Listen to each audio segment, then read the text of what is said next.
The opposition is farting loudly, constantly, and without shame.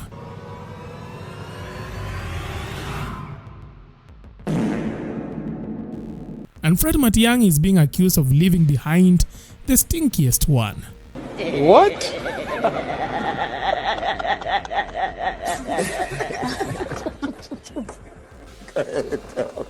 His critics insist the smell is proof he has been dining at Ruto's table, while his allies argue the real culprits are the ones pretending to spray air freshener while sneaking in their own silent bombs.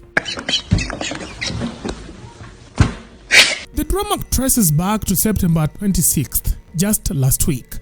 Matiang'i, in the company of former President Uhuru Kenyatta, organized a Jubilee Party delegation meeting. On paper, nothing unusual.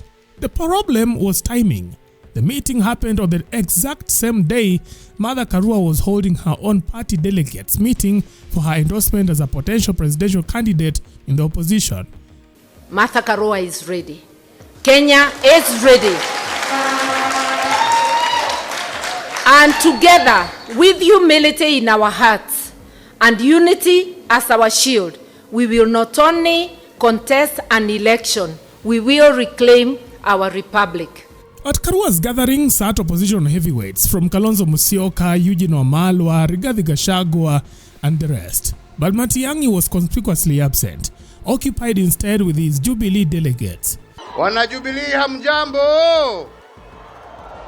Wana Jubilee hamjambo! Now that single absence lit the fuse. Almost immediately, murmurs began. Why the separate meeting? Why snub the larger opposition event? To some, the answer was clear. Matiang'i wasn't together with the opposition and perhaps working for President Ruto. Tayari DCP imeshika mlima yote, imeshika yote. Sasa mnatumwa. Kama wewe ni mtu ya Kasongo umetumwa na wheelbarrow ya red. Tomorrow they are unveiling wheelbarrow ya kala red. Kesho mkiona kitu yote inazinduliwa kesho ya red. Ya red. Ya red. Ya red. Hiyo sio chama ambayo inataka mazuri kwa party leader wetu na chama cha DCP. And once that suspicion set in, it snowballed. Opposition figures began side-eyeing him, treating him less like a colleague and more like a mole. The suspicion began louder at a recent public rally. Former Deputy President Rigathi Gachagua named the opposition figures he saw as presidential material: Karua, Kalonzo, Wamalwa, na Tembea. But the name Matiang'i, once a guaranteed mention in such lists, was missing. Juzi nimeongea na Tembea. Akaniambia mtu akisikia ameenda kwa Ruto, ile watu wako karibu na yeye wamshike wapeleke yeye Mathare. So between myself, Kalonzo, Eugene Wamalwa, Martha Karua, George na Tembea, those 5 leaders cannot betray the people of Kenya. And among us, tutatoa mtu moja wa kungangana na William Ruto. Tumekubaliana? Was it by coincidence? Was it a calculated omission? Well, Matiang'i's camp is sure it was the latter. His ally Jeremiah Kioni insists it was no slip of memory. He argues that Gachagua is the real saboteur in the opposition. So you're saying Gachagua and Ruto are working together? He said it himself. And I'll give you the date and I'll give you the hour. When was it? I'll give you the date and the hour. Kioni claims Gachagua held a covert meeting in Narok with 15 leaders, including clergy, where he allegedly cut a deal with Ruto. But the subject, Joshua Lekaputa, an aspirant for the Narok Town Ward seat. According to Kioni, Gachagua explained why the Democracy for Citizens Party had denied Kaputa a ticket, promising instead that Ruto would ensure him a nomination later.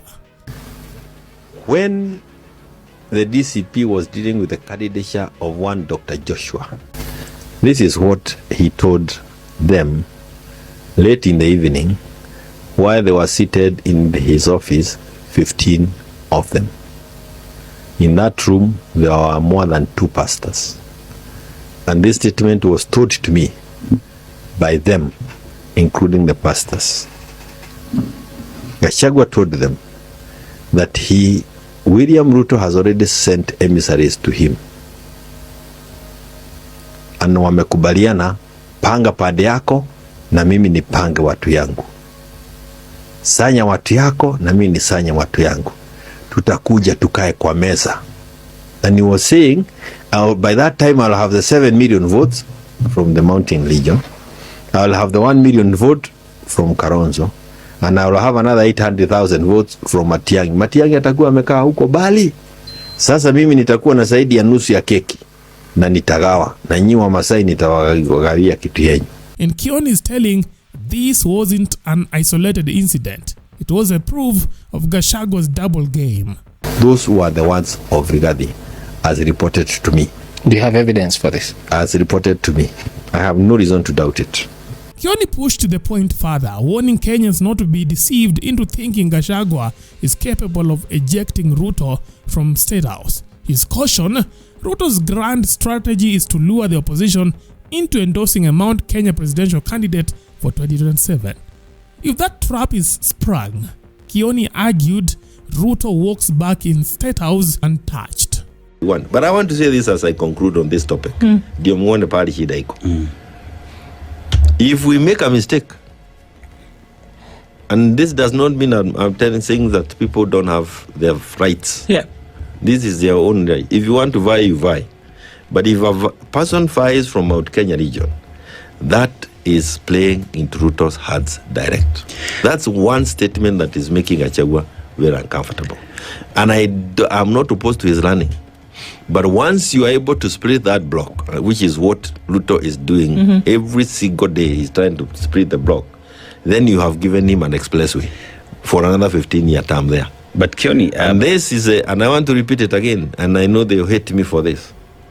We could also have offered ourselves, but you have to greed to power or self-preservation must be, you must put it aside and help the country move forward.